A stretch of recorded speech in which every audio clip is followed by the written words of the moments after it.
right. Well, hi, folks. Steven here. This is going to be another one of our discussions of Pokemon side game music. Tonight we're discussing the music of PokePark Wii Pikachu's Adventure. We have a little bit of a pre-show before we actually get to the actual discussion, just to give folks time to get in there and whatnot. So do feel free in the chat to share in any comments you have on the game or its music. We'll try to work those into discussion. But first, Anne, why don't you go ahead and quick what your latest thing is? So I host Pikapi Podcast. It's a Pokemon anime cast chronicling the adventures of Ash Ketchum from the beginning until quite possibly. Yeah. In our test stream, I had to inform Anne that they announced some stuff the day before we recorded this, or maybe the day before that, or whatever it was. I literally just put an episode out like, oh, it's not the end. But I mean, and to be fair, the Pokemon company last I saw did have plans for Scarlet and Violet. I guess it might just be my boy who is off to parts unknown. Yeah, so we'll see what happens there. We don't know what they're doing with the movies either. So, But what's the latest episode of your podcast? Which episode did you feature there? Yes. Oh, let's see. We just did. Wasn't Trico evolved into Grovyle, and then let's see. I'm working now on they're heading into North Petalburg City, so they're getting very close to that gym battle. We just met Ludicolo, not Brock's Ludicolo, but another side character, Ludicolo. So that was fun. So a lot of advanced adventure shenanigans, but we're getting very close to a gym battle, which is always a fun time. Yep, so you can totally follow her show, Pikapi Podcast. But let's see, while we're waiting here and giving folks a little bit of time to get in, let's go ahead. We have another little pre-show game. This is another, we've been doing these the last couple of months. We've been doing different things. Like the last couple of months, this is something that is image AI based. Of course, that's become much more widely known about in the last few weeks with the Lensa app and a few other things. And I am aware, I just wanted to point out about some of the controversies surrounding image generation AI, and I'm not totally, not immune is not the right word, but like unconcerned about some of the stuff surrounding it. But I do still want to have some stuff here. So let me go ahead and bring up a presentation. This is another quiz one that Anne is going to try and work her way through. I'll do my best. See if people in the comments have better results. I've occasionally done okay on these. Yeah, so like I said, this is another image AI thing. Obviously, like I said, it's been in the news a lot. And, I understand some of the concerns around it. I'm not oblivious to those. But this time we are doing a different little quiz. All right, so another thing you can do in the image AI, interface that I have access to, it's called Automatic 1111, which is a pretty well-known web UI around Stable Diffusion. I'm using version 1.5. I'm not sure that totally matters for this one, rather than the newer version because some additional things before I can fully upgrade. But it has a feature in the Image to Image tab where after you've selected an image, you can have it interrogate.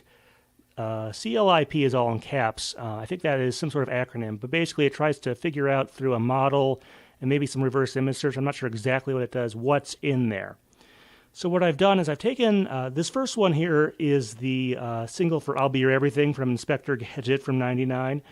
I just use this as an example. The rest, all the real ones in the quiz are Pokemon related. Some of them are English, some of them are not. And it's going to be up to Anne to see, based on the description that it generated, if she can guess which album or single we ended up using there.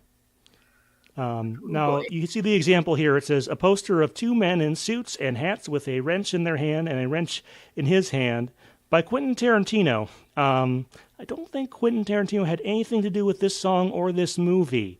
Although if he did, boy, or if he did a new Inspector Gadget movie, that might be interesting.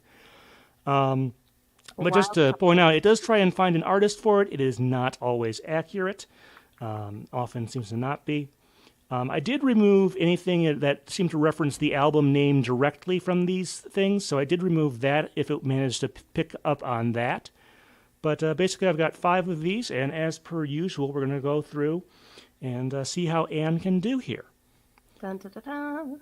Okay, here's our first one. A cartoon picture with Pikachu, Ikachu, and other characters around a tree by Ken Sugimori. Around a tree. Oh, gosh. What does Pikachu evolve into, guys? Enter the chat now. Is it not... Oh, gosh. The Nana Iro Uta, like the 7-colored rainbow song? It is not. Okay. There goes guess 1. They're all around a tree. They're all around a tree. My guess is it's a Japanese one, but... It is not. It is a English one. I'll give you that as a hint. Okay. Which one had a tree? Which one had a tree?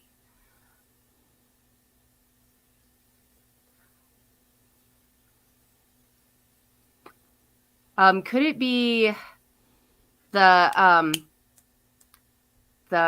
Western style one from that one Pichu Brothers short? Oh gosh, what's the name of that song? Where they like ride a train out. Yeah, remember this is album art of some sort. Oh, album art. It's not okay. Yeah, it's not a picture from like the booklet or stuff. This is all album covers or single covers. Okay.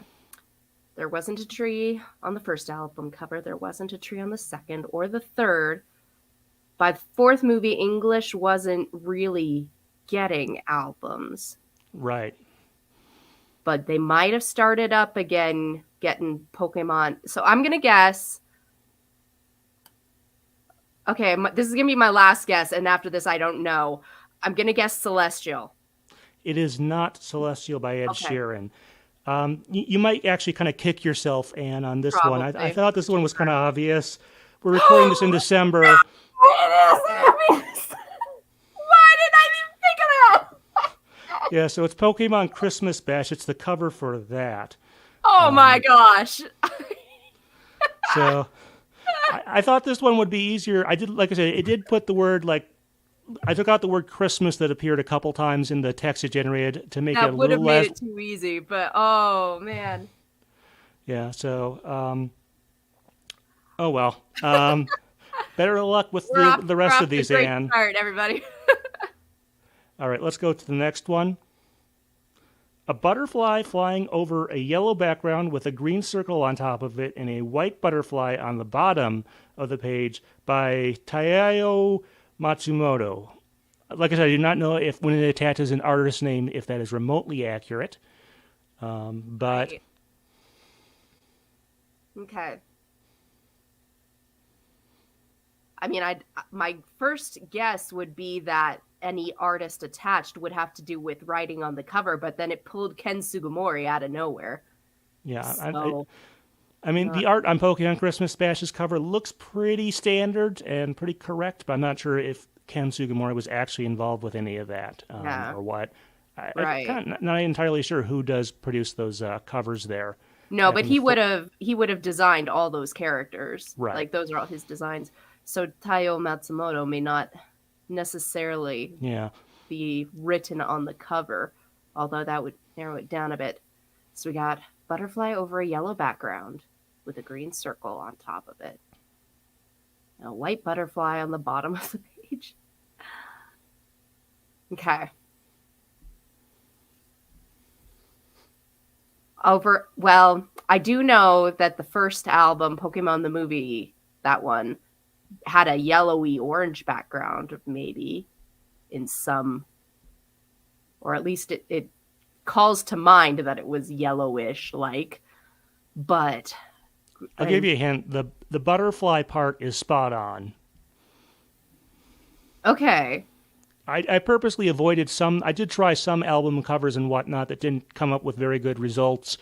I sort of just skipped those because I either would have to take out too much or it just is so far off. Pretty much all these have some part of it they got right. So just keep that in mind. Okay.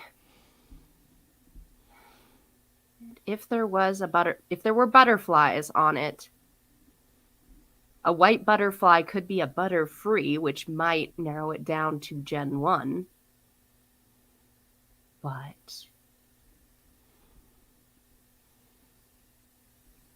But not necessarily.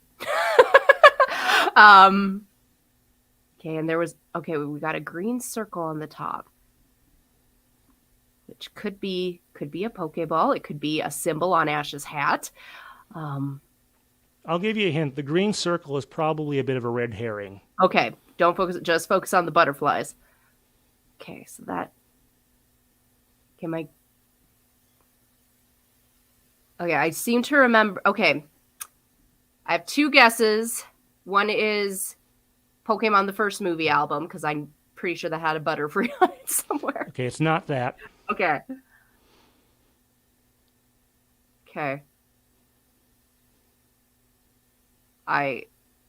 My second guess is going to be Chisakimono, because I remember her having a million butterflies on her dress, and that there might have showed up in promotional art. Okay, it's not that either. Okay. I'm doing really bad, guys. Someone help. All right, let me show you the totally answer. Pokemon? Is it what? Totally Pokemon? It is not, no. Darn it, then I'm out. Okay, it is Toi Moi from, this is Amuro Namie, the song from the Japanese version of the second movie, Lugia's Explosive Birth. The one that, it's hardly a bad song, but it has some very stiff competition on the English side for that movie. It sure does. Yeah, I think the one thing at the top right indicates this is a rental CD originally. This is my copy of it, so I think that's not actually part of the art there. Mm-hmm.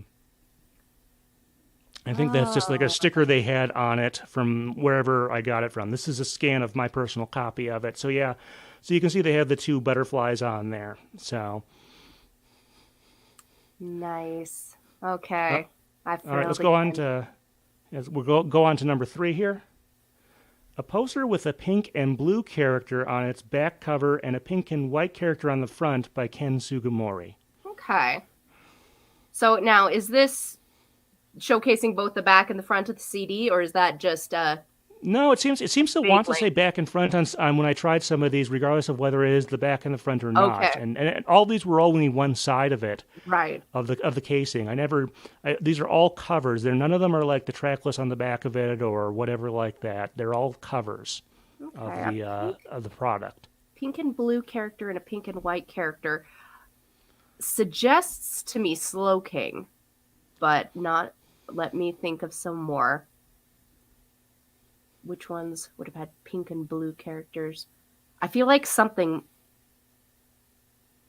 like Lullaby or something, or Take Me Home might also fall into that.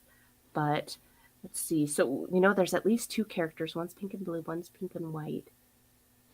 Yeah, it sort of double counted some stuff. Let's put it that way. Right. Okay, so we got... So... Okay, let's start with Take Me Home, and let's just go out wild there. Okay, I think you meant to say Take It Home. It's still the wrong answer. Still wrong. Okay. The important thing is it's wrong. Okay.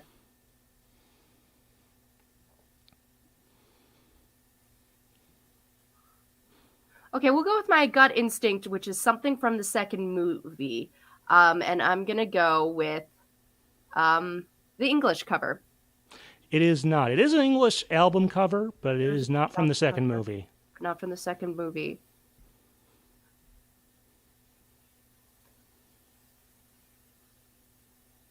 I feel like the third movie album would have been recognized as people, not characters.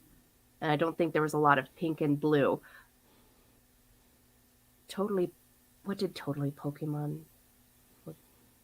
You know what? Totally Pokemon? No. No. Okay. 3 strikes. All right. Ah! So yeah. So yeah, this is the Pokemon the first movie album, and I guess movie poster cover. I actually had to. This is one. It did like whatever the interrogate clip thing pulled from. It did pull actually the movie title out there, so I took that out of the description to generate because obviously that would be way too easy. But yeah, it's got Mew, which is pink, and Mewtwo, which is sort of a pale blue in this one. Oh, this is so amazing. Why am I sucking? Yeah, and it's interesting. I don't know if this is intentional, but Mew's like right hand and Mewtwo's left hand, so the ones towards the middle. I often wonder if that was intended to be a reference to like that. I think it's the Sistine Chapel painting with the two hands reaching towards each other, with the two figures in there. I think it's. I wonder if that's a reference to that. Unfortunately, the person who made this and the second movie poster passed away a number of years ago. Oh no! So very, very legendary movie poster maker who made those as well as many others. All right, well, let's see here. We got two more of these. This is number 4. Give this one a shot. Okay. Okay.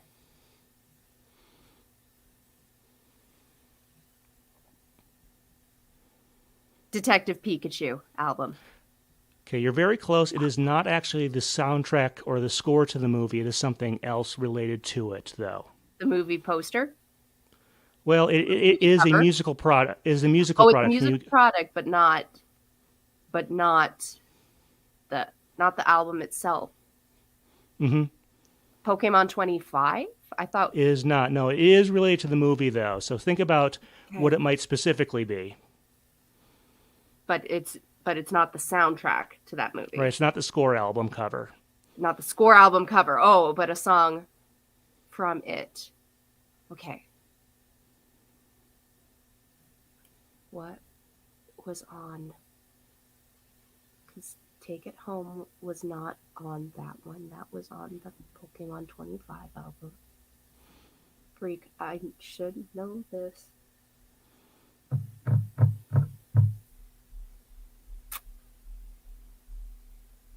I'm gonna scream if you tell me what it is, but I cannot think of words. Okay, it is. Okay, it's related to the Detective Pikachu movie. Who did stuff on that movie?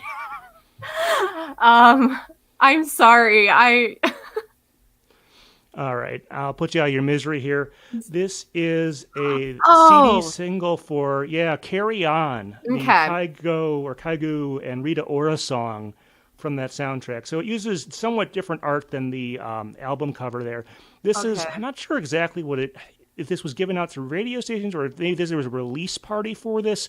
I got this from somewhere in Europe. I think it was either UK or France or Germany or something like that. Mm-hmm. There's a couple slightly different ones that have slightly different track listings, but this is the one that I ended up picking up off of eBay, and I did an unboxing of it. So you can see this is obviously a street in Rhyme City near the Hi Hat Cafe, and I think you can see the Oak Apartments and a bunch of other signage in there. So it is distinct from the one for the score album cover, which I may use if we do this again sometime. That's really beautiful. I love that art. Yeah, it's really nice. You've seen art like this in other places, but it's got the Pikachu tail shadow there, and I think you can see Detective Pikachu to look really close on there in the middle. But yeah, there's a couple slightly different. You might be able to still find this one if you look around, but I'm guessing this was given out as a promotional item. Like it didn't come in a jewel case or anything like that. It was pretty much just a paper sleeve and stuff. But I figured this would be an interesting one to pull in. All right, well, we got one more. Okay. A group of Pokemon characters standing together in front of a sky background with clouds and clouds in the background. That repeats words a lot. Okay. By Ken Sugimori.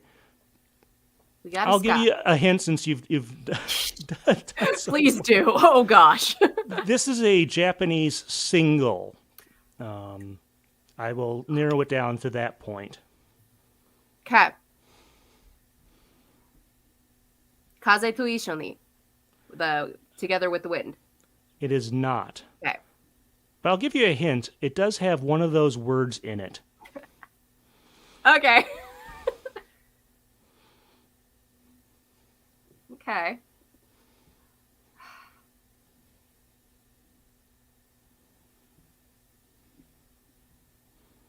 Okay, it has one of... With my luck, the word will be Tull. Okay. So, group of Pokemon standing together in front of a sky with clouds.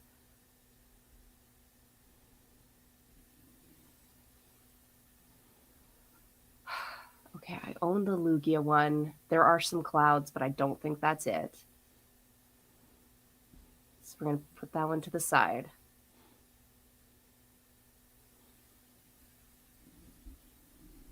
For now.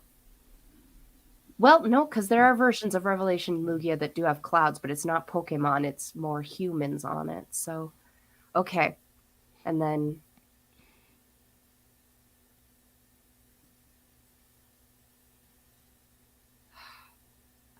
What? Can you tell me what generation it is? Okay, sure. It's from the Diamond and Pearl generation. Okay, from Diamond and Pearl.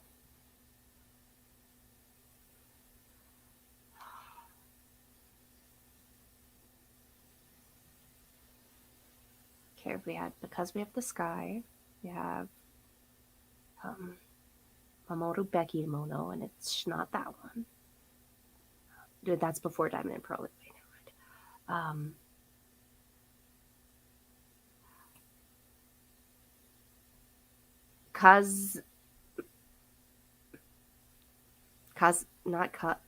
It's not Kaze.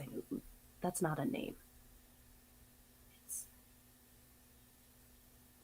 I'm gonna hate myself. I don't think I know. Okay. So this is the cover for Kaze no Message. Oh, message. Oh, okay. Okay. And then, yeah, the sky part makes a little more sense there. Message of the Wind. Yeah. So. Okay. I was 0 for 5. This is not good. Yeah, it's a lot easier when you, obviously, when you put these together. But, like, for example, one of the ones I didn't pick, I thought about using the Pokemon 2000 album cover, which is obviously, again, based on the movie poster. The problem there is that once you took out the part where it said Pokemon the Movie 2000 from it, it just said a bunch of people standing on a hill. Like some of these were really not useful. I don't know. Not the track record I'm going at, but... Yeah, so this one, maybe a bit of swing and a miss. To be fair, some of these have like alternate covers, especially like the Japanese ones have alternate covers. So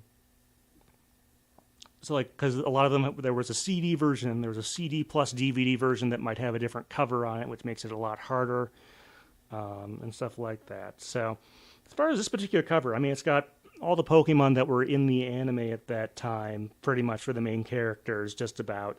Yeah. I do think the art, I don't know, like most of it looks just fine, but some of it looks like it could have been finessed a little bit more for some of the faces and stuff like that. I'm not sure who exactly if it was the animators for the series they had do this album cover, or if they contracted that out to someone else at the record label or what. Just grabbed existing ones and photoshopped them together. Yeah, I mean, like some of the faces and stuff look maybe a little bit not quite perfect. Like I think Ash's face looks not exactly how I would imagine it. It's pretty, they're like really close, but it's sort of like that Uncanny Valley thing where they're like 90-some% there.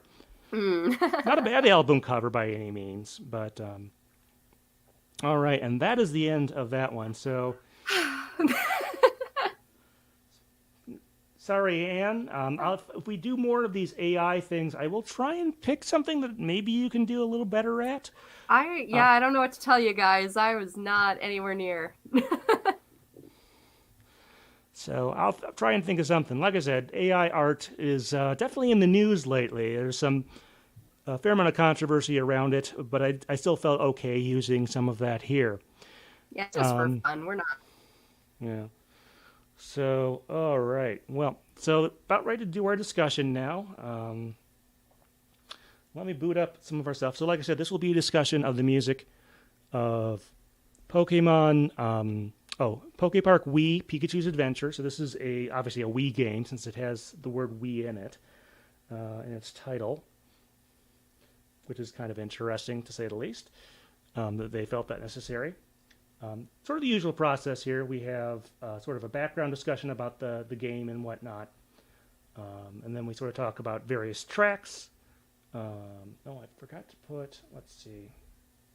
This is just, it's a one-line thing in here.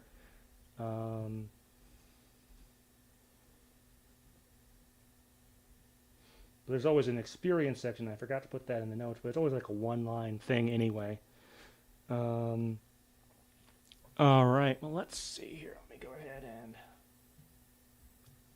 Okay, let's see. No, it didn't on that one. All right. Look like our levels are good. So I'm going to start the recording shortly. Anne, you just about ready? Yes, I have just started. Okay.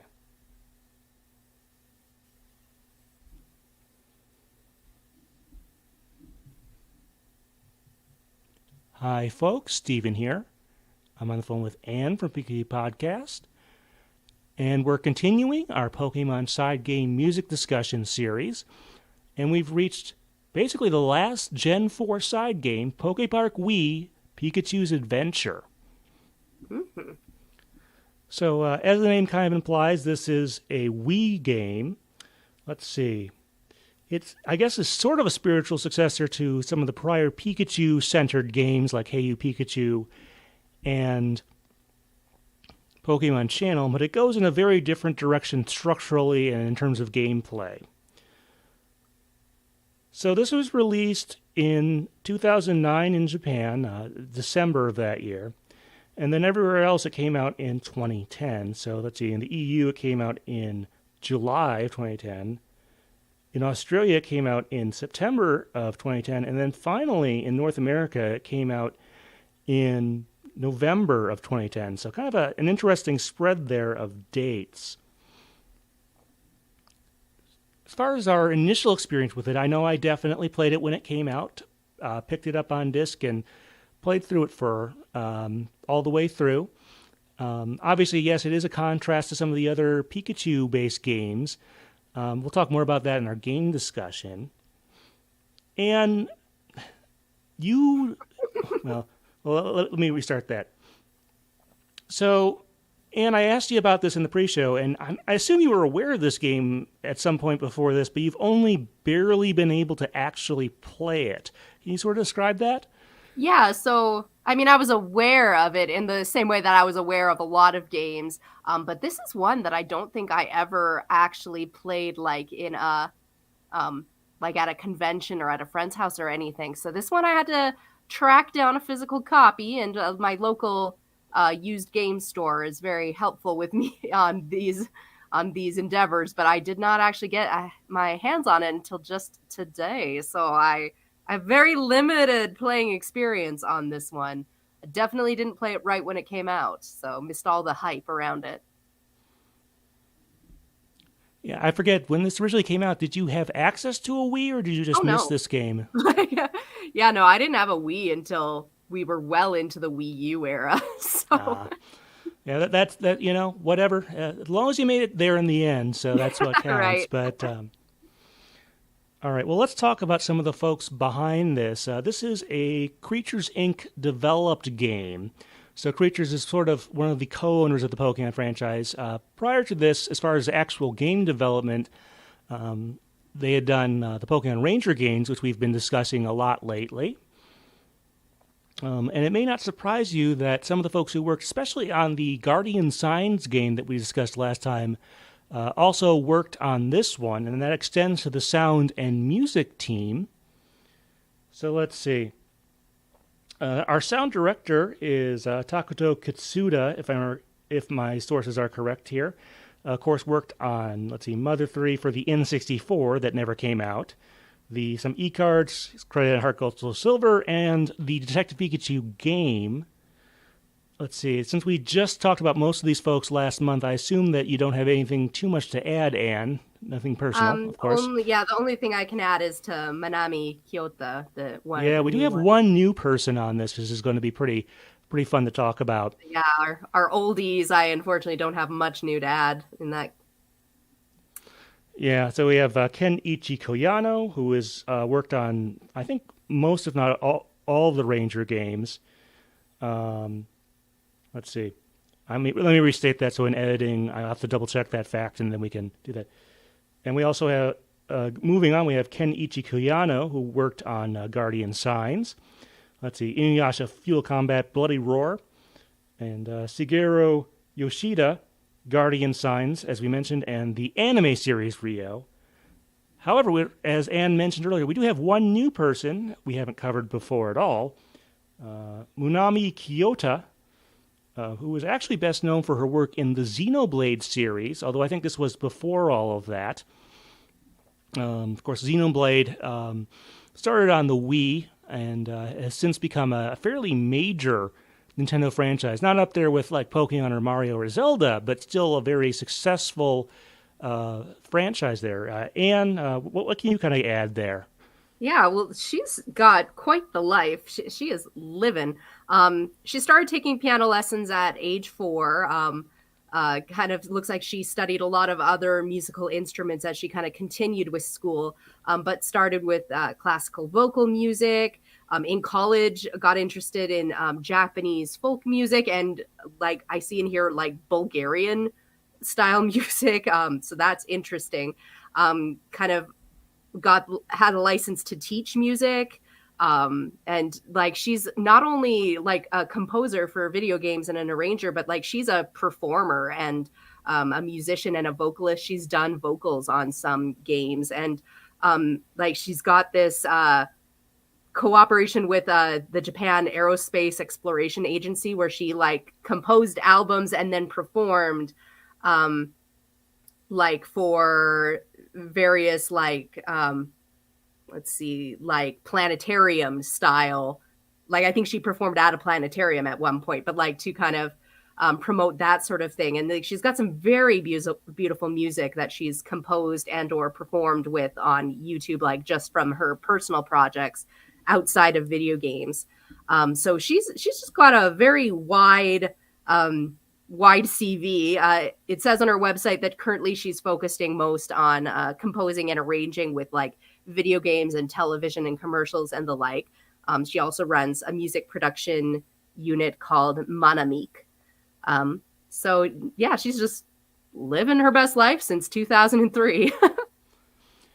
Yeah, I did notice that some of her credits were actually for vocals, including, I believe, in the Xenoblade series. So very well-respected series, just in terms of gameplay, but also in terms of music, and good to see her being very successful there. All right, well, let's sort of talk about the overall style of this one. Now, as the name kind of implies, this is sort of, it doesn't really have anything to do with the actual physical PokePark that was back in like the zeros in Japan and Taiwan for a little bit. But like sort of what they're going for here is that each area of the park has a very distinct thematic, melody or track to it. And as a result, you get kind of a mix of instrumentation. Some of it is rather orchestral. Some of it is very synth-based. And is that sort of, the nature of the music of this game is kind of a mishmash in different areas depending on where you are. But does that sort of, let me rephrase that. So, and was that sort of your take stylistically on it as well? Yeah, I would say so. Because, if I had to talk about the unifying, theme of the music, like we'll talk about our different tracks later, that this soundtrack went hard on variety, but there does seem to be like a unifying factor in that even with the synth instruments, it sounds very orchestral, and it sounds like, I don't know for sure if they recorded them live, but when I listen to the tracks, I get the feel that all the instruments were in the room like you would record an orchestra, even say the synth keyboards, even the electric guitar. It feels like my memories of concert band when I listen to it. So if it wasn't actually recorded in an orchestral style, it definitely was composed and mixed and arranged with that feel in mind. And that is what seems to tie the entire track together. Like even on a highly synth keyboard track, it still sounds like everything was recorded in a sound stage with the other instruments present, which is like just a very interesting feel to it, given the wide variety we're about to talk about. Yeah, and speaking of variety, as usual, each of us have picked out 3 tracks, and we're going to talk about them one by one. Let's see, the 3 I picked out were Meeting Place, Pelipper's Circle Circuit, and Lava Zone Blaziken. That is one track name there. But Anne, what tracks did you pick out? I picked the Gyarados Aquadash, Rhyperion's Bumper Rumble, and then the Haunted Zone. Okay. I think I got that one wrong, actually. Yes, you did. The second one is Rhyperior, first of all, not Rhyperion. Oh, sorry. If you had handwritten notes, that's certainly understandable. But Bumper Burn is the name of that mini game. It's possible. I'm sure they have somewhat different names in different territories and whatnot. So I'll give you. Also, my autocorrect is just on fire today. So. Not sure why it even tried with that word, but right. Unless there is something called Rhyperion, I'll reprompt you and he'll give you a second chance on that. And what were the tracks that you picked? I picked Gyarados' Aqua Dash, Rhyperior's Bumper Burn, and the Haunted Zone. Yeah, so pretty good variety. We did pick some of the what are called attractions, which are basically the sort of mini games that you play that are a bit more substantial. Also, some of the area themes. So we usually try and go over these in roughly the order you're going to go through them in the game. So we'll start off with one of mine, which is the Meeting Place. So this isn't actually the first place you see in the game. It's a little ways into it. After you sort of clear the first area, you come to this sort of hub. And it has this music that is sort of a combination. There's a lot of piano, there's some flute, there's some wood block.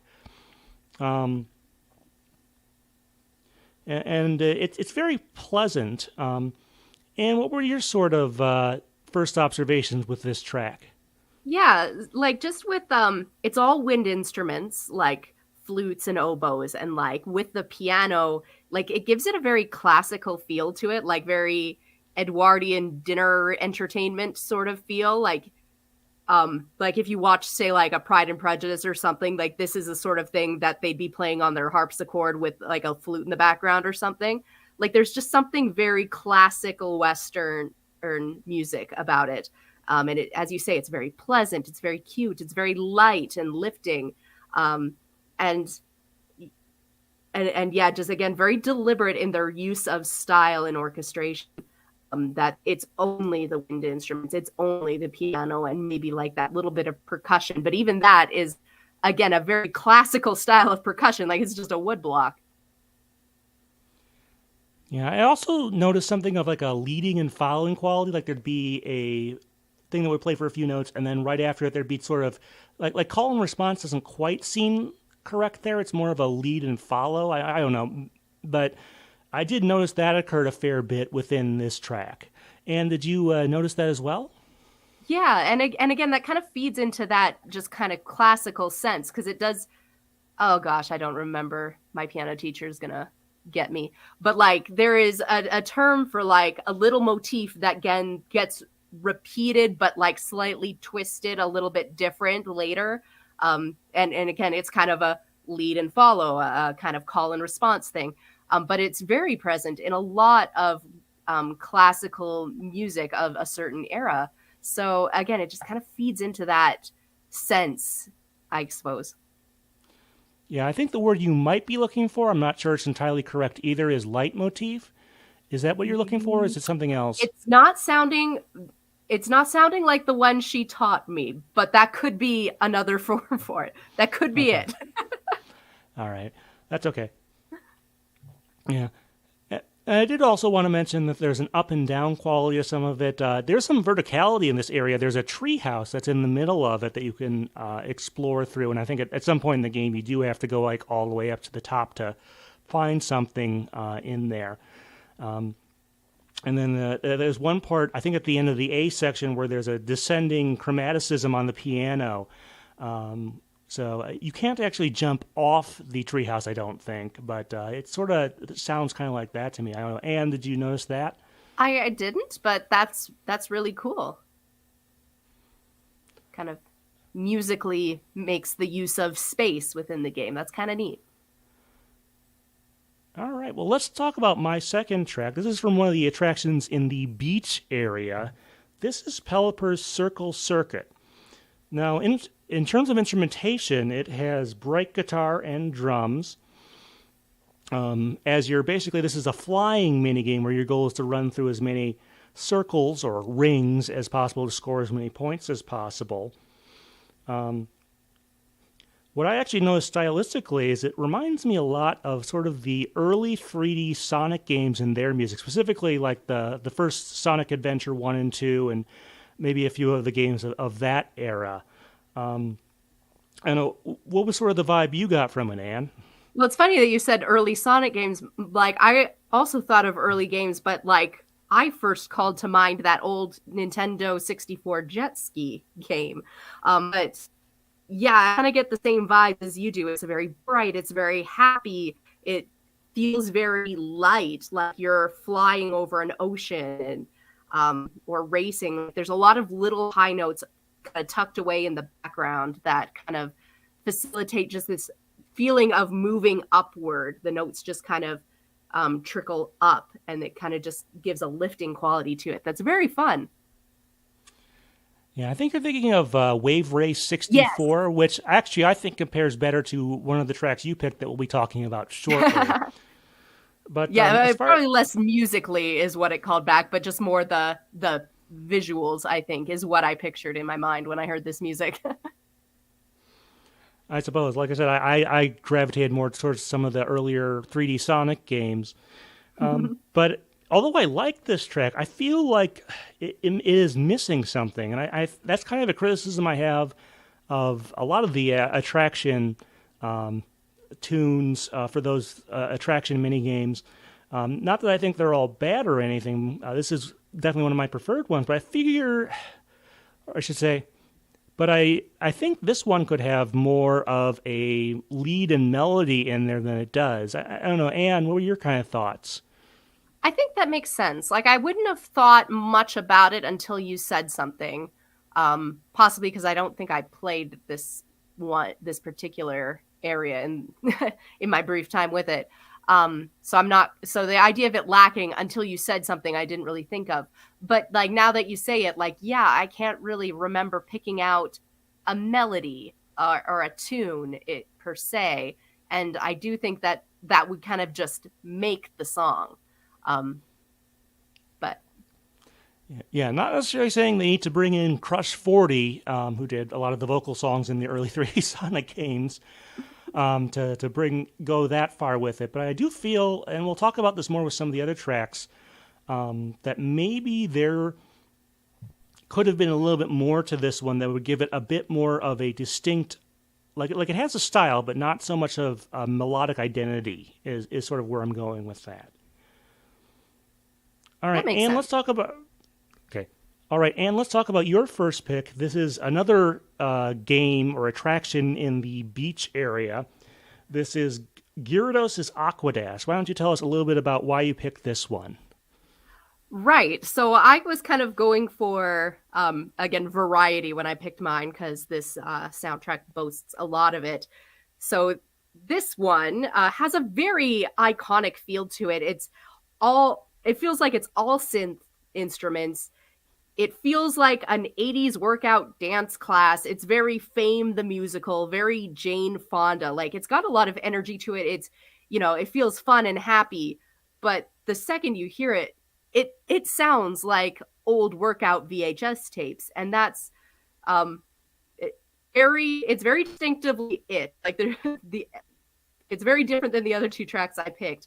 But I thought that was kind of an interesting thing to go for. I didn't feel the sense of like beach and water in the same way that I did for the Pelipper one, which I thought was an interesting choice. But it also seemed to fit a little bit, just in that this is energetic. This makes you want to dash. It makes you want to do things.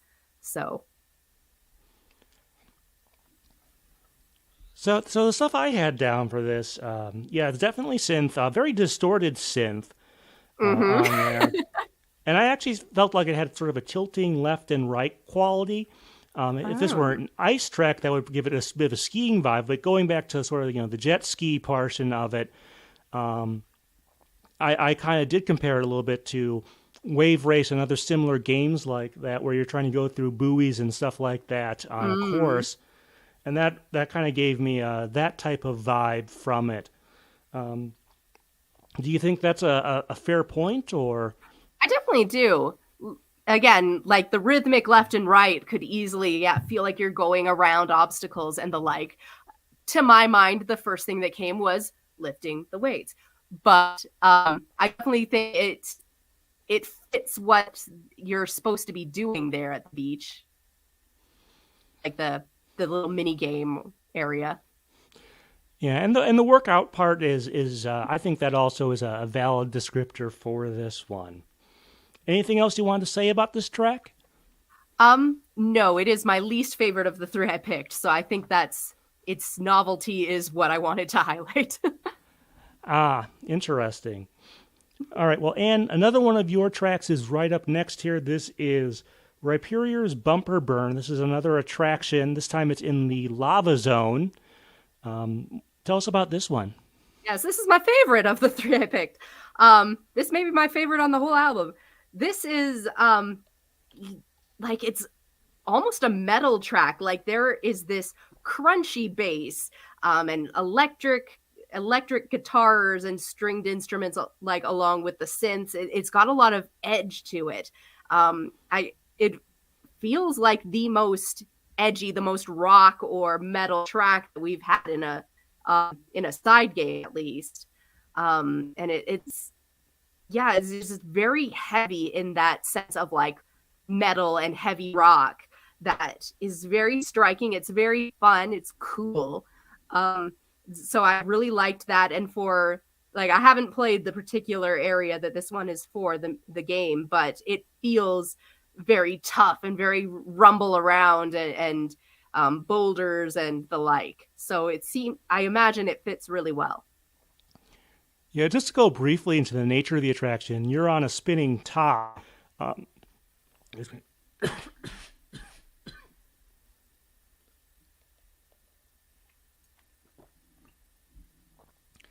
Yeah, just to briefly describe this mini game, you're on a top usually, unless you're a Pokemon that can spin by itself, and your goal is to knock other Pokemon off the platform to score points. But as far as like the instrumentation, I put down this as a bit of a dirtier guitar part, at least compared to something we mentioned from Pokemon Rumble a couple discussions ago, had more of a clean one for its boss theme. This one, I think, is a little more dirty in terms of distortion guitar. One thing I kind of noticed, I'm not sure if I'm observing this correctly, it sounded like there were maybe a slight Asian vibe to some of the music. Not that there's anything necessarily wrong with that either way. I just thought maybe with some of the chord progressions or something like that. It's not a main feature of it, but if you listen to some of the backing instruments, you can hear a little bit of it. Like I said, maybe it's just the key it's in or whatever. But Anne, do you agree, disagree, or whatever on that? I didn't notice. I mean, if I went back and like tried to plunk out what I heard on the piano, we might find that they were in kind of a more of a pentatonic scale or something. It's not surprising all the people who worked on this were Asian, that they might have drawn from their own culture to compose. But no, I didn't terribly notice it. But if I went back and like really hyper analyzed it, maybe I'd find that you were right, but it didn't stick out to me. No. All right. May well be a mistake on my part, but I was just listening to it before this discussion, and that suddenly popped out to me. Maybe if I just pointed out the thing it was, it would have a better name for it. Anything else you wanted to say about this track? No, I think that's good. Just that it's cool. All right, well, let's go on to my third track. This is Lava Zone Blaziken. So, sort of to talk about how the different area themes in this game go. When you're outside, it's just sort of in the area. Usually there's a somewhat ambient area theme, and I'm not sure if this is like context-sensitive music or anything like that, but basically there'll be a loop, and then towards the end of that loop, there'll be some sort of sound usually that comes in. But if that area has sort of a boss character, like in the Meadow Zone, I believe there's Venusaur, and that has a slightly different, more elaborate version of the Meadow Zone theme, and similar for some of the other ones. So for the Lava Zone, sort of the ruler of that area is Blaziken, and there's a theme for the Lava Zone itself. But when you get into Blaziken's little area there, what happens is you get a much more elaborate version. That's what I've picked here. So the main thing I noticed about this, and you can hear it definitely in the other one, is that there are these oppressive horn sounds, because of course the Lava Zone is a very hot area, and that does kind of go along with that kind of area. It's also somewhat industrial, and I think the horns work there. And what are your kind of observations? Well, I just loved that this track is all the brass band. Like the first track of yours, was all the wind instruments and the people. Mine like embracing the distortion and like the live qualities of a bass guitar amplifier. This one is all the brass section. Like listening to that low brass is so beautiful. And it just really feels like they're utilizing every section of the orchestra. And I appreciate that. I think it's very cool, and it gives the Lava Zone like its own flavor amongst all the tracks.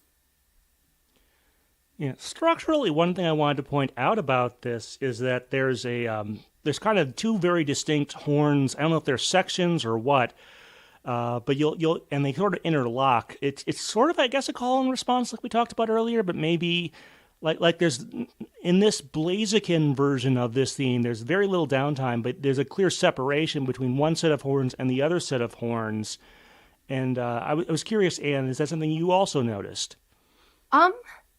Like I noticed it, but I like it definitely feels like different, like almost like a movement in a piece. But I don't know if I would call it a call and response, just because they like felt almost so similar to me. But like, Yeah, let me sort of describe what I'm talking about, just so that you have that. There'll be a part like at the beginning, like dun, dur, dur, dur, dur. I'm not getting the melody quite right there, and then for like the last two notes of the phrase, there'll be a da da, from a slightly different horn section, and that goes through a couple times in the A section of this track. That's what I'm referring to. Does that make a little more sense? Yeah. So like the kind of the loud pulsing of like the lower bass, like the trombones and the French horns, and then like trumpets, to dun, dun, dun, dun, kind of at the latter end of the phrase. Yeah, that was what I was kind of talking about with sort of the interlocking parts there. Oh, okay. Like I don't know, I don't want to put words in your mouth, but like a counterpoint, kind of almost, or that might be one way of describing it. I'm not sure the exact correct music terminology there for it, but that is something I definitely noticed structurally. And if you go back out to the regular part of the Lava Zone, that those last two notes, that dee-dee, is something you do hear a lot in there. And then, like I said, when you get into this Blaziken area, it becomes a bit more verbose. Yeah, I would definitely like say it's interesting with the structure, as you say, like, because it definitely sounds like they are using different horns, and like with how they've mixed it and panned it, like you definitely get a feel of like this part of this section of the orchestra is playing, and then these five players are playing, and then these five players are. So it's like, I don't know if I'm describing it in the same way you kind of experienced it, but like there definitely is in the way it's not just composed, but arranged, staged, mixed, panned, that like really kind of makes all the parts feel separate as they're playing together, I guess. Does that make sense? Yeah, to an extent. I have a feeling this part is going to be fun to edit, but that's okay. All right, well, let's sort of talk about your third track then. This is the Haunted Zone. So there is basically a ghost house area of the PokePark. And what sort of stood out to you for this one? Yeah, this is just a very spooky little track. I really loved about it is it has this these synth notes playing, but it's like the way it's um distorted or you know, modulated or however synths work. It sounds a lot like bubbles, like a boiling bog, or like it gives the like the icon they always use for poison in the Pokemon games is like those little bubbles. So like it's just a very interesting instrumental affectation, and then it's got this eerie pad going in the background, but like there's not a ton of instruments actually going in. It makes a lot of use of space and quiet, so it just has this feeling of being very eerie, but you can hear little things going on in the background and like a sort of little bit of a synth just kind of pressing down on you.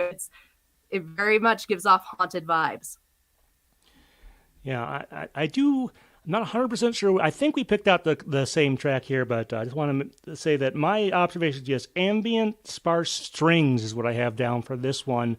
There's a lot of, even more so than some of the other area themes, there's a lot of empty space in this one, which I'm sure is intentional because obviously, you know, in a haunted space, something can jump out at you at any time, so you want to make sure people don't feel completely safe. It is spooky in a different way than I would say, like Big Boo's Haunt, the ghost house level from Mario 64, which has a bit more of a disturbing quality to it. This one is a somewhat different type of spooky. One thing I did want to mention here is there is a variant of this. Remember how we talked about with the lava zone, there's the outside lava zone, then there's the Blaziken area. There is a Rotom area where Rotom's attraction takes place. That has more of a, I guess, a science lab type of. It still uses sort of some same base, but it adds more science lab sort of sounds in there. Do you have anything to say about that particular variant? I didn't listen to it a ton, but like I chose this one just because I liked it. Sorry, I liked it better. Like I thought the Rotom one was a little too cluttered. It makes sense that if you're like actually doing something within the game, that you'd want a little bit more action going on in the track. But I specifically picked this one just because it kind of took all that out and just left you with the stuff that makes you unsettled. But yeah, Science Labby is definitely a good way to word it. Yeah, I kind of had difficulty with the Rotom version, kind of even describing or coming up with words for some of the added sounds they had in there. But I definitely wanted to mention it as sort of a variant there. All right, well, I mean, as far as sound effects in this one, there's a pretty good variety for some of the menus and also other stuff. And also the Pokemon themselves are actually voiced, mostly, if not entirely, by the then current, you know, fourth generation voice cast. What did you think of the Pokemon voices in this game?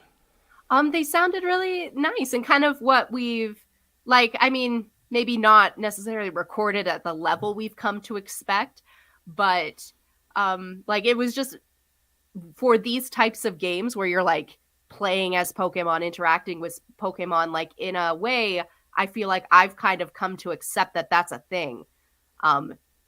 That and so like it felt natural, I suppose, in that sense. Like I said, maybe not necessarily recorded at the level that we've come to expect or at the same high fidelity, but the fact that the voices were there felt right. Felt like it felt like they would have been missing without it. Yeah, so it was kind of interesting because it was this is all the TPCI dub cast plus obviously Utani as the voice of Pikachu. And there might be a few others carried over if their voice, if they don't say their Japanese name or their English name when they talk, they might have carried that over as well. But I don't know. It seems like some of the voices were actually trying to be closer to the. Maybe it's just because this was earlier in the TPCI dub era, but some of them sound like they might actually be trying to be closer to the 4Kids era, and maybe they were back then. I don't know. Any thoughts on that? It's definitely possible. Like it's definitely a time in that in both the anime dub and like the game history the game's history and trying to solidify everything and trying to use those actors that they're still a little bit finding their feet. So yeah, that's possible that that was a direction they were deliberately trying to take to kind of, not make Chikorita sound so incredibly different or something. Well, not Chikorita, because Chikorita says her Japanese name, but you know what I mean. Sounds so incredibly different than everything everyone expected. But who knows? Yeah, definitely had to mention that. Like I said, this is like the other Pikachu games. This has pretty heavy voice acting in it for the Pokemon, so definitely wanted to mention that. All right, well, let's sort of talk about our overall opinion of the music here. So, I will say that every area of the PokePark pretty much has a theme that matches it stylistically. But you may have caught from some of my things that I said earlier in here, I think some of the themes could have been a bit more elaborate from perhaps a composition or melodic perspective. Certainly a lot of the attraction themes I felt could have been a little more interesting from a composition standpoint. I don't know, Anne, what were your kind of thoughts? Do you agree, disagree, or go sideways on it or whatever? Maybe go sideways, because I'm not sure I agree, but I'm not sure I disagree either. I was really kind of enchanted by just how much variety there was. And like I said, it felt like they were recording with an actual orchestra, and not just your traditional orchestra, but they also brought in synths, and they brought in electric guitars, and they brought in all kinds of different percussion, even if it was, wasn't necessarily live. It was maybe all sampled instruments or whatever, maybe, but they put in so much effort to make it sound like there was a world's worth of instruments, and it had the feel of an orchestra in the way that many of the previous soundtracks we've talked about didn't for me. This kind of, again, gave me the feel that I was seeing different musicians play, and here is a horn section divided by the I don't know, I said there was something very real about this soundtrack that enchanted me, and I loved it. And in that sense, I didn't feel anything lacking. But that, again, now that you've brought it up, there's a part of me that is they had so much that they went above and beyond in a lot of ways. There's a couple places where I'm like, well, why stop there? Why not give more to some of those tracks? You were saying, Pelipper's Circuit, that could have had a melody, and it would have just made it just elevated it a little bit. And there were a few tracks on here that just felt a little like they could have been a little more. But again, there's a part of me is do I really feel it was lacking when my initial impression was this was a leap ahead of what I feel like I've heard before? So I think I'm going to go sideways, because I'm not sure I disagree, but I'm not sure I agree either. That is perfectly okay. Yeah, I don't hate this by any means. I just feel like there are certain tracks, particularly I think some of the attraction themes and a few of the other places that I think could have gone a little bit further. It's worth noting there are actually a few unused tracks, if you take a look at the soundtrack for this, which have some additional variations on some of the, not the attractions, but the individual games you play with individual Pokemon have some additional variants that were never used in the game, which is kind of interesting, that do some additional things in there. I guess one other point of comparison we should definitely make here is to some of the movies, and specifically the Pikachu shorts that a lot of them had, both prior to this and also, they didn't tie them in always directly to the movie and stuff, but you kind of get the idea. Do you have any observations there, Anne? You're comparing the soundtrack of this game to a Pikachu short? Yeah. Kind of wanted to pick your brain there. I'm not sure exactly what I think, but I'm hoping you have something right more concrete. But I think I would like to hear this team, Manami specifically, composing for a Pikachu short. There's something about this the composition here and like just the general production that sounds very fresh. Not only in terms of Pokemon games, but of Pokemon in general sometimes. Um, I don't know that I have much to say about comparing it to other than, yeah, I would like to see this team composing a Pikachu short. I think they would fit very well and yet give us something slightly different than what we've heard before. Yeah. Like I said, where was I going to go with it? I had a thought and it bubbled out of my head. 1 second here.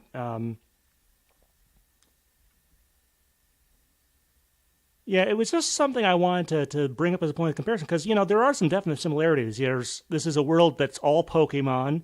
No humans to be seen in either this game or its direct sequel, and certainly compared to some of the other Pikachu games that we have talked about and will talk about. So it sort of begs that level of comparison. I'm not sure. Like I said, it's a game, that's interactive, not a movie. So there are some differences there, but it was just something I felt needed to be brought up. That's true. I hadn't thought about it that way. That yeah, like this we are entirely in the Pokemon's world for this game. Yeah. Yeah, even in a different way than say like the Mystery Dungeon games. So I just kind Right. of wanted to. It felt like to me that there's definitely was some, even if I couldn't put it into words, some sort of inspiration or connection there. So I wanted to point that out. Yeah, there's definitely a through line. All right. Well, we've got some feedback to go over now. I will punch that up. I figure that's not a great real transition there, so I got to think about it for a second.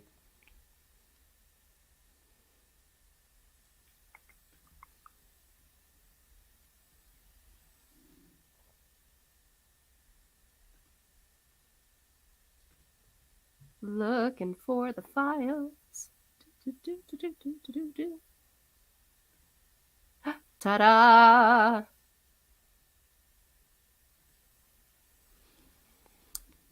All right. Well, now that we've discussed the music, we have a few other housekeeping issues to go through. One of those is our feedback section. Remember, if you have a comment on this or any of our other discussions, you can always either leave a comment on one of these videos, you can drop us an email, pokepress@gmail.com, or you can try and find us on social media, specifically Twitter, at PokePress.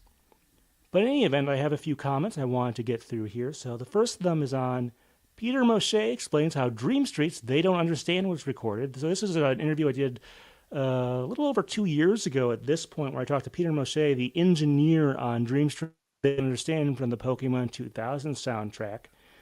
We got a comment from Brony King Amethyst Rain. It says, and there are still no covers of the song. Boo! So I sort of responded, there's some third-party karaoke covers from back in the day, but yeah. At least the Pokemon version finally got on digital services in 2021. So this is the Adults Don't Get Pokemon song. Well, the male one of those is also blah, blah, blah, but They Don't Understand has a Pokemon version and a non-Pokemon version, and the non-Pokemon version had been on digital services for a while, and they just finally got that. But as far as covers, it's interesting like what vocal Pokemon songs get covers and which ones don't. Obviously, like the original Pokemon theme, the English Pokemon theme gets tons of covers. It's a very common one. Assuming you count as a Pokemon song, Flying Without Wings has a lot of covers. Some of the stuff further down seems just not nearly to get as many. I don't know. Anne, do you have any insights you wanted to share on this one, or just personal experience or whatever? Didn't occur to me that this song doesn't have a ton of covers or any covers. It's surprising to me. I am interested now in going through my Clear Song website and seeing if it's hard to get the rights to cover and at least digitally distribute this song. I'll look into this, King Brony, just for you. I will look into this and see if there's no legal reason not to cover this song, I feel like someone should do it. Very least make my Vocaloids do it or something. Yeah, I was just kind of curious. I think some of it may just be, first of all, there's so much instrumental Pokemon music, and that gets covered a lot. And, that it's easy. I don't know if it's easier if you don't have to do vocals or stuff, because, singing is tough, especially if you do it well. Um, I don't know if that sort of drowns it out, and that's why there's not as much, or if folks tend to just do a lot more of the surface level stuff, like I said, like the English Pokemon theme in there and stuff. I don't know, but I'm sure there's a variety of reasons. But I just kind of wanted to point that out, that it's just not as common for vocal Pokemon songs to get that many covers. So, like I said, it may just be a logistical thing, but we'll see there. Mm-hmm. All right, so next one we have, this is live streaming PokePark Wii Pikachu's Adventure. So usually before we do a music discussion, usually the weekend before or sometime early in the week, I will try and do a live stream. This video is actually it automatically unlisted itself at the end of the live stream. But this is where I just played through the game for a while, and I tried to do my best to comment on some of the music and stuff. But this is actually about a gameplay aspect. So in the beach area, there's a part where you have to sort of clean up some bottles that have washed up on shore and get them into the recycle bin. And at one point, I find one that's like directly behind the recycle bin, and yet somehow did not make it in there. So DDD03 says, "Boy, that person couldn't be bothered to pick this up and get it. It's right behind the recycle bin," and he got a good laugh out of that one. Like I said, I think these things have washed up on shore there, so maybe that's just a coincidence that it almost made it to where it needed to go. I do kind of hope it's not someone sending messages for help in a bottle that we're tossing in there. But it's interesting. You have to move those into the thing there, and you actually get some things that appear, some decorations and some Pokemon that start showing up once you start cleaning up the bottles and stuff. But I did want to point this out, and I do try and do that there. Well, good for you putting out your part for recycling. So Yes. So, and interesting that they work that into the game. yeah. All right, so that's our feedback. Like I said, you can always give us a comment or an email or try and find us on social media. But, so this is the last Gen 4 side game, and as usual, we're going to do a little bit of a break before we hit to Gen 5 side games and start discussing their music. So our next episode is going to be Super Smash Bros. Brawl. So some of you may remember that between, I believe, like the second and third generation, or maybe it was first and second, but somewhere in that era, we did an episode on Super Smash Bros. And Super Smash Bros. Melee's music. Well, we finally made it far enough that it's time for us to do a discussion on the music of Super Smash Bros. Brawl. For this one, we're probably going to pick out a couple Pokemon songs each and then one non-Pokemon song. But this entry, it's a little bit, not completely forgotten, but it was never popular with the tournament scene. Even when it was the most recent entry, there were some definite mechanical things I didn't like about it very much. Really? It's definitely been superseded by newer Smash Brothers, but it's also the entry where the amount of music in the game absolutely exploded. The first couple games have a decent amount of music, but this one really goes out there, and is where a lot of the music for the modern Smash games come from. So we're going to have a fun time talking about that. And I assume you must have at least seen some of this at some point. I have friends. I went to college. I played a lot of this game. Yep. So that'll be our next discussion before we get to that. We may do more than one interim discussion before we get to 5th Gen, but that is our next one. Until then, Anne, thank you very much for being on. Thank you. This has been Stephen Reich. All right, folks, thanks. What? All right, and now before we do our game discussion, I got to grab some more water. Okay. I will be right back in a moment or two. That shouldn't take too long. But we will do a game discussion on this, even though, Anne, unfortunately, you haven't had a ton of time. I do hope you at least got to see some footage from the later areas of the game. I did. I have been watching a Let's Play during the pre-show. So to try to catch me up on what I've missed, it looks very fun and nostalgic, the graphics. Okay. I will be right back. I'm going to get some water. How are y'all doing in the chat? Everybody getting ready for the holidays. Staying out of the snow because it is terrible outside my window. Someone come save me. I want to go to Florida.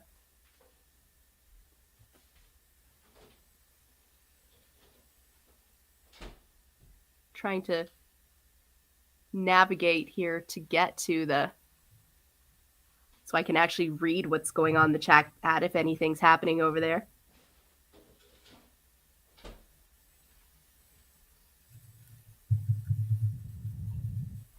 Let's see.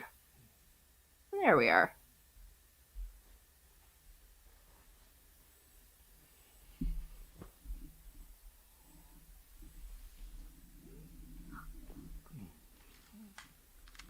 Oh, yeah, there I am. I'm not logged in as myself.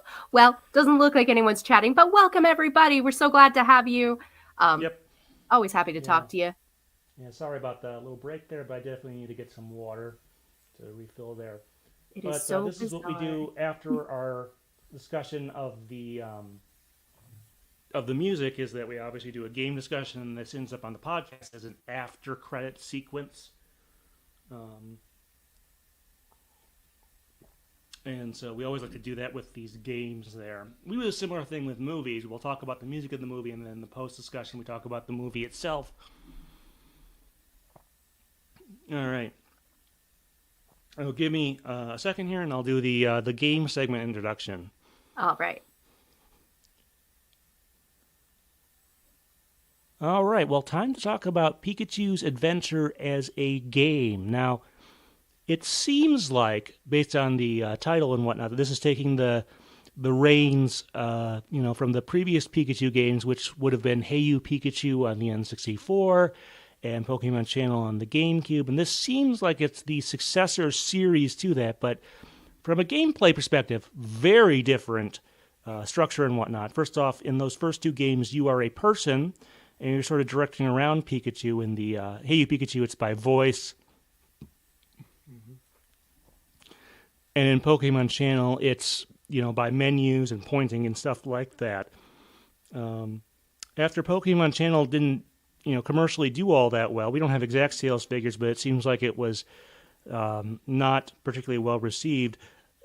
We got this as the new Pikachu-centric game, where you're exploring around an area, you're controlling Pikachu directly and all that stuff. That obviously changes a lot of things. And how do you feel about that? I definitely think it's an improvement in that sense. I love the Mystery Dungeon series, but there's something really special about, as you say, we're not a human in this one. We're just the Pokemon. We're not playing with Pikachu. We are Pikachu. And we get to interact with the Pokemon and talk to them and in a way that we haven't for other games.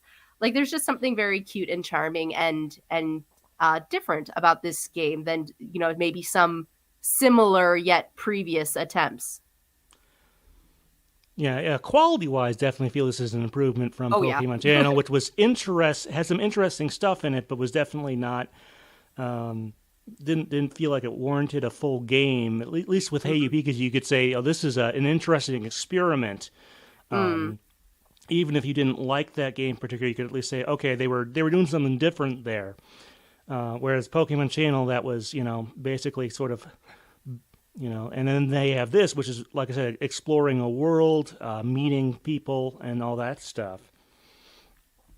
So we talked a fair bit about the attractions, which are the big mini games in there, and the way those basically work is that you have a sort of a way you select a Pokemon from a list of available Pokemon. Your goal over the course of the game, within each area, is you make a lot of friends, and then once they're friends, some of them you can use in these mini games. But there are also these things called skill games, which you do on a one-on-one basis with Pokemon. And let's see, I think there's Chase.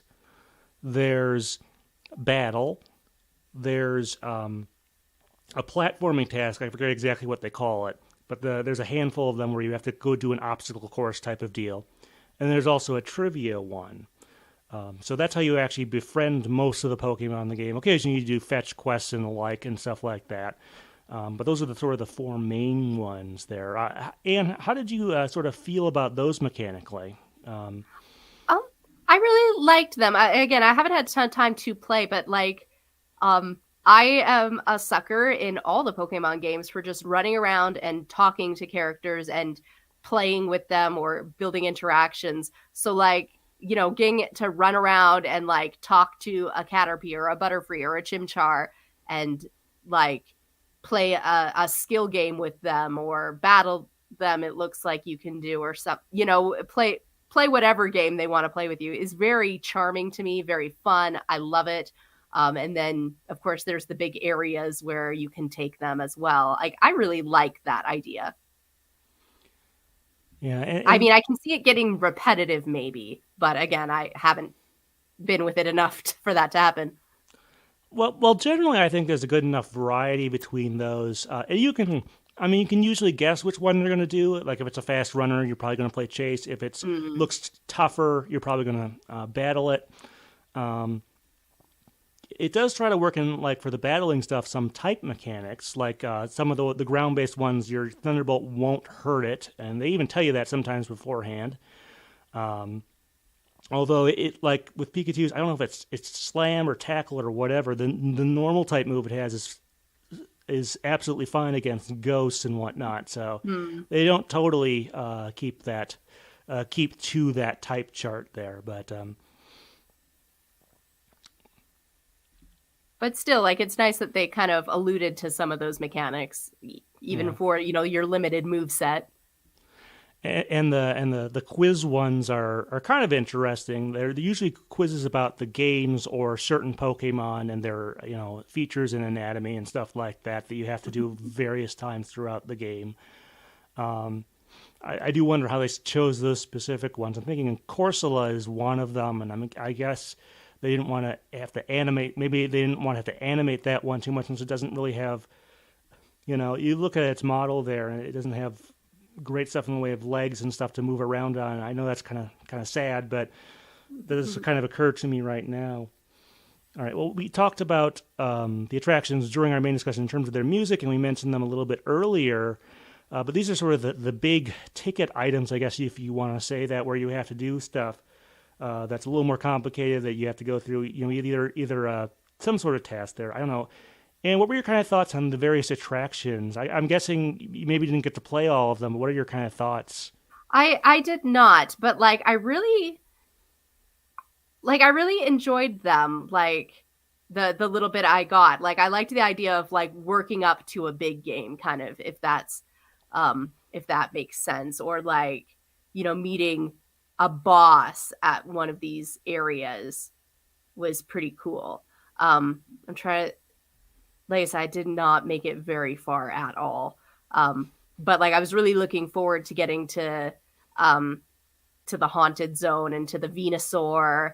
And like again, just kind of getting to explore this world and try new things, and again have after all the little mini games to kind of get to the big game, if that makes sense. Like I thought they paced it very well in that sense. There's definitely a quality of that, or I should say, there's definitely a bit of structure there. Although I will say, like some of the later attractions are very clearly like slightly more complicated versions of previous ones. Like the very first attraction is just to shake the Wii remote to run. And then later there are a couple more running and like hurdles type of attractions. See, they're not all completely distinct is what I mean to say there. Like you get the Venusaur swinging vine one. There's another one where you swing across multiple vines in the haunted area. So some of them do feel a bit repetitive. Some of them are quite distinct though. Like the Rotom one is sort of a thing where you have to defend, and you point the Wii remote at the screen and you turn around to zap all the ghosts until you lose there to score as many points as you can. But then so you see stuff like that. So I don't know that there's as much variety as I would like with those, because you do start, especially towards the end of the game, start to see some of the stuff repeating and stuff, although they do generally get more complex there. Yeah, I think I'm with you. Like, having not tried it, I think I would rather, have more variety of games rather than the same thing, just a little harder. But Yeah, so let's see. Now, I don't know, since you were so early in there, I don't know if you got to this part, but once you get to the meeting place area, there's a variety of Pokemon there. You can pay them in berries to upgrade your various skills. So you can make your Thunderbolt, I think, have a longer range. You can make your dash faster. Let's see. You can learn Iron Tail. I think there's at least one other one. You can also improve your HP as well. I don't know if you got to that part, but it's an upgrade structure, and for some of the more complicated chases, and I guess theoretically you don't need to ever upgrade your HP, but I kind of recommend if you're playing through this game you do. And did you get a chance to experiment with any of that? Not a lot. I do remember talking to like a Shroomish or something, and like I could exchange berries for things. So, but I didn't have a chance to like form opinions on whether or not I needed the HP. But, so I didn't do much with that. But yeah, I do think I did make it somewhere where I could do something with my berries. Yeah, the dash one, which you upgrade by talking to Ponyta and paying in some berries there. First of all, I think it's virtually necessary for some of the chase sequences, for some of the Pokemon that you chase in there. And also, if you keep upgrading, you eventually get to a point where Pikachu just absolutely almost gets difficult to control when you're doing the dash stuff, and actually can make certain stuff harder. It's a little bit weird there in that regard, but I definitely wanted to mention it, and it does show up again in the second PokePark game. Which we'll cover probably sometime in 2023. All right, probably. I mean, we've only got like a week or two left. But I had mentioned this somewhat with the music and stuff. The tone of the game is also, obviously this game is geared at the younger part of the Pokemon audience. And I think it does a good job there, although you do need to have at least some reading skills with it, because there is voice acting, but that's just the Pokemon, saying their voices things. All the other stuff is actually text in the game. So you definitely need at least some reading ability or someone who is willing to help you out there. Mm-hmm. How did you feel about the tone of this game and so on? The tone I loved, because as much as I do love and praise like the Mystery Dungeon series for its plot and the way it rips your heart out and stomps it on the floor, like sometimes I also love to play a game that is just charming and I can just vibe, and that is kind of what this game is. I do find it interesting you pointed out that there's a fair amount of reading. And I'd be interested in making my little nephews play it, because I've recently started playing games with them, and some of them are, 3, 4, 5. And I'm surprised at how quickly they pick up a lot of Mario games, even though they can't really read any instructions on how to do stuff. That they just kind of seem to intuitively sort of figure it out. Either between what they can read or just button I don't know. So I'd be interested to see how they did on a game like this, where it seems like some parts you'd have to be able to read, or at least it would definitely be a lot easier. But I almost feel like kids today are just figuring crap out on their own. So I'd be interested to play it with actual children and see how that went. Because now that you pointed out, I am realizing all the instructions right at the very beginning, there's no pictures or anything kind of describing what you do. It's all text. So, Yeah. I guess I get a question about accessibility there, especially since this is a 3D game. I don't know if they're playing Mario Odyssey or one of the 2D Mario games or stuff like that. Mario Party. Oh, okay. Yeah, those, you can sort of intuit there. Yeah. This one, you can obviously, just go around and explore stuff, and maybe you'll figure some stuff out eventually. But that's kind of an interesting thought there. Now, I know you're pretty early, but I'm sure we both agree this is definitely an improvement on Pokemon Channel. Hey You Pikachu is a little harder to compare against. But so far, what is your sort of qualitative opinion on this game?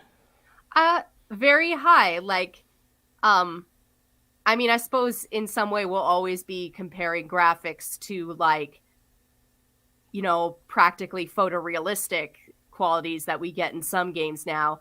But like, there's something very sweet and nostalgic about this style and this rendering, and it's very bright and it's very colorful.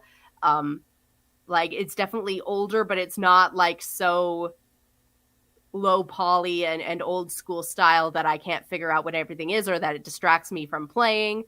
Like I very much like this. There's almost a paper like a pop-up paper book quality to some of it, like the trees and the bushes and things even. And that's very charming too. Okay, I'm gonna redo my prompt. You don't have to re-answer, but I was actually thinking more of the game, like in terms of like gameplay and stuff. Like, what was your thumbs up, thumb down stuff? So I'm going to redo a prompt, and then I'll reprompt you again for a different question, if that makes sense. Okay. So, did you have any thoughts on this one graphically? And then let me do the next one. The question I kind of meant to wanted you to answer, maybe a little more clearly. So that's okay. Don't worry about it. We'll fix it in editing. So, Anne, I know you haven't gotten too far into this, but are you enjoying your time? I think we both like this more than Pokemon Channel from a gameplay perspective. But what have been your enjoyment level so far on this one? Oh, absolutely. I've been enjoying it a lot. I mean, comparing anything to Pokemon Channel, it's a low bar there, but definitely like this is just a very cute game. It's very like it's fun and engaging, and it's like I mean, it's not like it's got the most complex plot or anything, but it is just very fun to just run around and play mini games and just kind of sort of enjoy your time. In the way that a lot of mini games are, I guess. Like I don't know if it necessarily compares plot wise or gameplay wise to say a main series game or a mystery dungeon style game, but it definitely like I would say compares to like a Troze or or the mini or Battle Revolution or Pokemon Stadium. I'm enjoying it a lot. I'm having a lot of fun. Yeah, I did replay through it fully leading up to here. Part of that was just because I lost my save file when my Wii went into the shop to get repaired a ways back, so I didn't had to start from scratch on this just to refamiliarize myself. But I generally did enjoy my time here, even if it wasn't maybe the most like the puzzles are. I mean, we talked about sort of this being aimed at a younger audience. The puzzles aren't super difficult or anything like that. But generally, from a mechanical perspective, I did enjoy my time here, even though I think there were a number of things that could be improved. So, overall, I mean, yes, obviously an improvement over Pokemon Channel, but I think a good entry in the, I guess, Pikachu quote-unquote series. Yeah, definitely. For their lower marketed to lower audience games that they're putting out, which most of the Pikachu series. You might want to rephrase that, Anne. Okay. Not marketed to lower, marketed to younger. That's what I meant. Yes, marketed to very short people. No, sorry.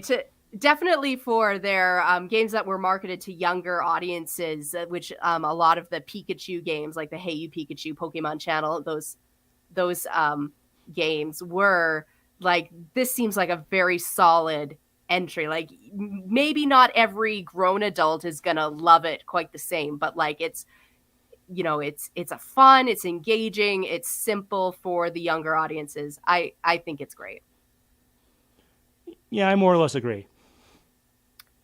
We were talking before we started recording a bit about the opening of it and how it kind of reminded us a little bit of Arceus and how the protagonist is falling from the sky and the legendary Pokemon comes and speaks to you directly. Like that, I don't know. That was just a funny parallel, I thought. All right. Well, I'll stop the recording there. Thank you very much to everyone who showed up for this or is watching this on replay. Like I said, next discussion is going to be the music of Super Smash Bros. Brawl for the Wii. So certainly looking forward to that. Let's see. I don't think there was too much else, but yeah. So thank you very much to everyone out there. Thank you.